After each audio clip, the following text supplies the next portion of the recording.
বন্ধুর লাশ নিয়ে অ্যাম্বুলেন্সে করে গ্রামের বাড়ি যাচ্ছি। সময় কাটানোর জন্য ফোনটা বের করলাম। ঠিক সেই মুহূর্তেই মোবাইলে একটা মেসেজ আসে। আমার সামনেই আমার প্রিয় বন্ধুটি কফিনের মধ্যে লাশ হয়ে পড়ে আছে। মেসেজ করেছে আমার সেই মৃত ফ্রেন্ডের গার্লফ্রেন্ড অবন্তী। আমি মেসেজগুলো পড়া শুরু করলাম। ফাহাদ, আমাকে মাফ করে দিও। আমি যেই বাবার চোখের দিকে তাকিয়ে কখনো কথা বলতে পারিনি, সেই বাবা যখন অসহায়ের মতো আমার সামনে দুই হাত জোড়ে কান্না শুরু করতে লাগলো, তখন সেই বাবার ভালোবাসার কাছে আমাদের ভালোবাসা হার মেনে গেল। তাই আজ 11 দিন ধরে আমি অন্য মানুষের স্ত্রী। তোমাকে কথা দিয়েছিলাম জীবনের শেষ সময় পর্যন্ত তোমার সঙ্গে থাকবো। আমার সব সময় ভয় হতো যে তুমি আমাকে কষ্ট দেবে, হয়তো আমাকে ছেড়ে অন্য কাউকে বিয়ে করবে। অথচ দেখো, আমি তোমাকে কষ্ট দিলাম, আমি তোমাকে রেখে অন্য পুরুষকে বিয়ে করে ফেললাম। জীবনটা বড়ই অদ্ভুত, তাই না? তোমার কি মনে আছে আমি তোমাকে কাঁদতে কাঁদতে বলতাম আমাকে কখনো ছেড়ে যাবে না? তো তুমি হাসতে হাসতে উত্তর দিতে আমি তোমাকে কখনো ছেড়ে যাব না, তুমি আমাকে ছেড়ে গেলে যেতে পারো। তখন আমি অনেক রাগ করতাম, কারণ আমি তো তোমাকে পাগলের মতো ভালোবাসতাম। তুমি নেই এরকম কোনো পৃথিবী আমি কল্পনাও করতে পারতাম না। অথচ দেখো, আজ অন্য কেউ হচ্ছে আমার স্বামী। রোজ তার সাথে আমাকে ঘুমাতে হয়, ঘুম থেকে উঠে তার মুখটাই আমাকে দেখতে। মানুষের জীবন এমন কেন যে যাকে চায় যদি তাকে পায়? প্রকৃতি তাতে কি এমন আসে যায়? কেনই বা প্রকৃতি তাদেরকে কাঁদায়? হুট করেই সবকিছু হয়ে গেছিল, তাই আমি ইচ্ছে করেই তোমার সাথে যোগাযোগ বন্ধ করতেই আমার নাম্বারটা বন্ধ করলাম। বিয়ের দিন ভাইয়ের ফোন হাতে নিয়ে আমার ফেসবুক আইডিটাও ডিলিট করে দিলাম। তুমি অনেক কষ্ট পেয়েছো আমি জানি, যার সঙ্গে সারা জীবন কাটাবো ভেবেছিলাম তাকেই শেষমেশ কষ্ট দিলাম।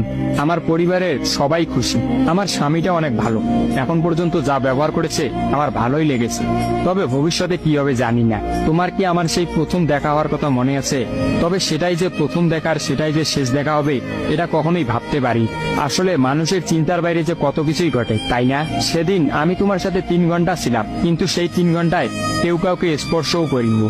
কিন্তু তুমি যখন আমাকে তোমার রিক্সায় তুলে নিতে তোমার হাতটা বাড়িয়ে দিলে, তখন আমি তোমার হাতটা প্রথম স্পর্শ করেছিলাম। বিশ্বাস করো, সেদিন আমার কিছুতেই তোমার হাতটা ছাড়তে ইচ্ছা করছিল না। তোমার ঘরে আমার জন্য কিনে রাখা শাড়িগুলো নিশ্চয়ই এখনো আছে। আচ্ছা, আমি তো এখন আর তোমার নই, ওই শাড়িগুলোকে আমি পাবো? তোমার তো যখনই কোনো শাড়ি পছন্দ হতো তুমি কিনে রেখে দিতে, আমি বলতাম বিয়ের পর সবগুলো একসঙ্গে নেব।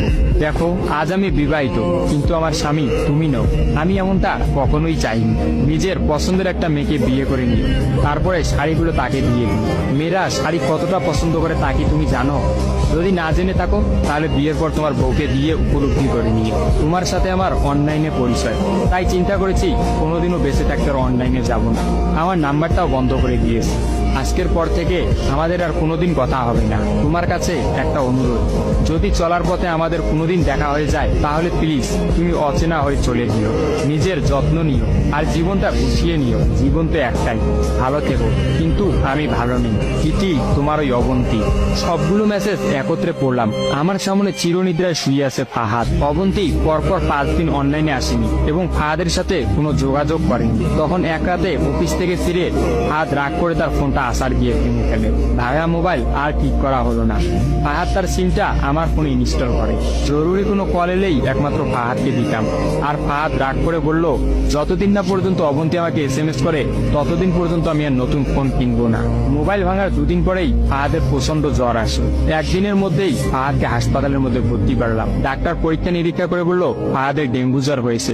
তবে চিন্তার কোনো কারণ নেই, ডাক্তারের কথা বিশ্বাস করেছিলাম। কিন্তু ডাক্তার তো সবকিছুর খবর জানেন না, যিনি জানেন তিনি হচ্ছেন সৃষ্টিকর্তা। ফাহাদের হয়তো এই জ্বরকেই মৃত্যুর একটা ওসিলা বানিয়েছিলেন। যেই ডাক্তার বলেছিল চিন্তার কোনো কারণ নেই, আজ সকালে সেই ডাক্তারই ফাহাদকে মৃত ঘোষণা করলো। ফাহাদের আর জানা হলো না অবন্তীর কথা।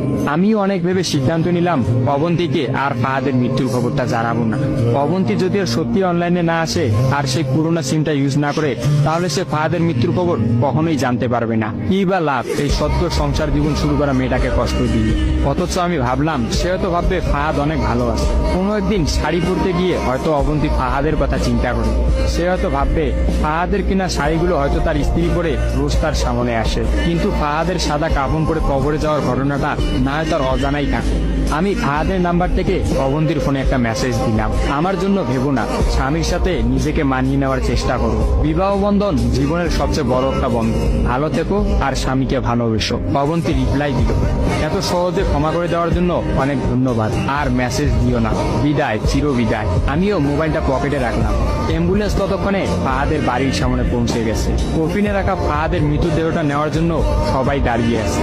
আমি ফাহাদের কফিনটা স্পর্শ করে বিড়বিড় করে বললাম, তোর সঙ্গে আর কোনোদিন একই গাড়িতে চড়ে ভ্রমণ করা হবে না। আজ তোর আর আমার একসঙ্গে ভ্রমণের শেষ দিন। বিদায় বন্ধু, চির বিদায়।